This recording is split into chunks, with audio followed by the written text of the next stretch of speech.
Good morning students. How are you? Okay, today యాక్టివిటీలో భాగంగా ఈరోజు మనం ఒక కథను చెప్పుకుందాము.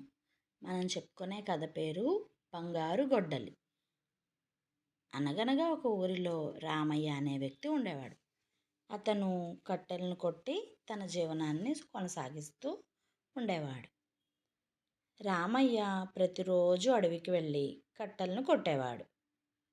ఒకరోజు నది ఒడ్డున ఉన్న చెట్టు పైకి ఎక్కి చెట్టు కొమ్మను నరుకుతూ ఉండగా తన చేతిలోని గొడ్డలి అనుకోకుండా జారి నదిలోకి పడిపోయింది.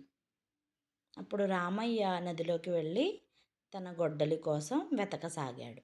ఎంత వెతికినప్పటికీ నదిలో గొడ్డలి కనిపించలేదు. అప్పుడు రామయ్య నది ఒడ్డున కూర్చుని తన గొడ్డలి కోసం బాధపడుతూ ఉన్నాడు. ఆ బాధను చూసిన నదీదేవత ప్రత్యక్షమై, రామయ్య, నువ్వెందుకు అలా ఉన్నావు, ఎందుకు బాధపడుతున్నావు అని అడిగింది.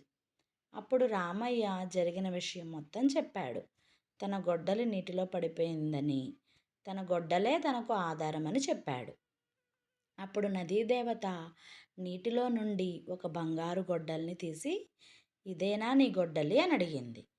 అప్పుడు రామయ్య, ఇది నా గొడ్డలి కాదు అని చెప్పాడు. బంగారు గొడ్డలి ఎంత విలువైనది అయినప్పటికీ రామయ్య తన గొడ్డలి కాదని మాత్రమే చెప్పాడు.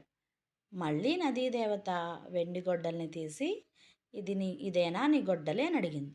ఇది కూడా నా గొడ్డలి కాదు అని చెప్పాడు. మళ్ళీ నదీదేవత ఒక ఇనుప గొడ్డలిని తీసి రామయ్యకు చూపించి, ఇదా నీ గొడ్డలి అని అడిగింది. అప్పుడు రామయ్య చాలా ఆనందంతో, అవును, ఇది నా గొడ్డలే అని సమాధానం చెప్పాడు.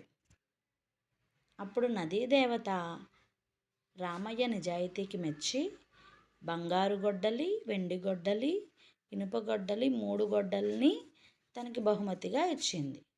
అప్పుడు రామయ్య ఆ 3 గొడ్డల్ని తీసుకొని ఆనందంగా వాళ్ళ ఇంటికి వెళ్ళాడు. విన్నారు కదా పిల్లలు ఈ కథని. సో మనం కూడా ఎప్పుడు అబద్ధం చెప్పకూడదు. రామయ్య చూడండి, బంగారు గొడ్డలి తనది కాదని చెప్పాడు. అలాగే వెండి గొడ్డలి కూడా తనది కాదని చెప్పాడు. తన ఇనుప గొడ్డలనే తనదని నిజాయితీగా చెప్పాడు. మనం కూడా ఎప్పుడూ అబద్ధం చెప్పకుండా, ఇతర వస్తువుల మీద ఆశపడకుండా మనం నిజాయితీగా ఉండాలి. అప్పుడే మనం ఏదైనా సాధించగలం. తను చూడండి, రామయ్య తన గొడ్డలితో పాటు తన నిజాయితీని మెచ్చిన నదీదేవత బంగారు గొడ్డల్ని, ఇనుప గొడ్డల్ని బహుమతిగా ఇచ్చింది. అర్థమైందా పిల్లలు? మీరు కూడా ఈ కథను విని ఆడియో చేసి గ్రూప్లో సెండ్ చేయండి. ఓకేనా నాన్న? Bye, I love you. Thank you.